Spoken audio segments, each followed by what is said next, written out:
Chinese authorities in Shanghai say residents will have to stay in their homes until COVID-19 has been completely eradicated from the city. As many as 25 million people have been confined to their homes since the beginning of April to contain a spike in coronavirus cases. The strict measures are part of China's zero COVID strategy, which is being met with growing anger and frustration. The economy is also feeling the strain. The lockdown has caused chaos at Shanghai's port, which is disrupting global supply chains and pushing up prices.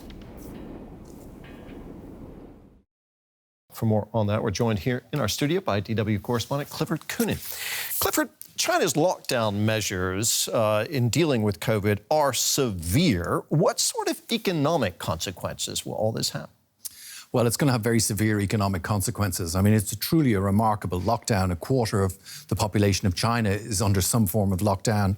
And it's even more remarkable when you think that there's 134,000 COVID deaths in Germany, and China has had 4,600, and yet they've completely shut down the whole economy in Shanghai in particular, and other major cities in China. So it's hitting real estate, it's hitting exports, it's hitting retail, and it's causing major problems for supply chain. We have Shanghai, the busiest port in the world, and what they've done in a lot of Chinese factories, for example, they've created bubbles because the workers all live in dormitories on site. So sometimes the production has been fine, but you can't get your products out because the truck drivers are in quarantine. So there's all these sort of things. And also in China, for example, you use a chop to a government stamp to get business done, but all the government offices are closed. So really the economy is kind of seizing up. And the economy grew faster than we were expected in the first 3 months, but already this month there's signs of that it could be dropping quite severely. Most other countries in the world have accepted that they are going to have to learn to live with the coronavirus, that the virus isn't just going to go away. Why is China sticking to its zero COVID policy? Well, I think there's a couple of reasons. I mean, one of the reasons is that the public health service is still underdeveloped.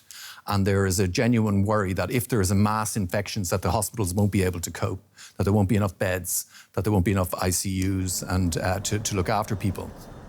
But there's also a big political backdrop to this. I mean, this is the year where Xi Jinping will go for an unprecedented third term in the autumn.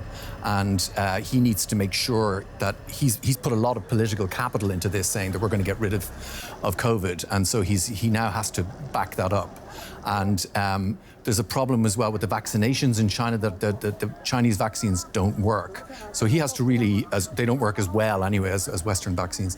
And so what they're doing is he has to stick to his guns in this one. And there's also a geopolitical aspect where China has sort of been touting its success in combating COVID so far with the zero COVID policy as a way of highlighting the fact that, in the US, for example, things weren't handled as well. You had 1 million deaths. So there's a big geopolitical aspect to it as well. So he really needs to kind of stick to this zero COVID policy just for the political capital. Save face, too. China has even created a museum celebrating its victory over COVID, which, well, I think that's still a little ways off. Yeah. Clifford, thank you so much. Clifford Coonan from our business unit.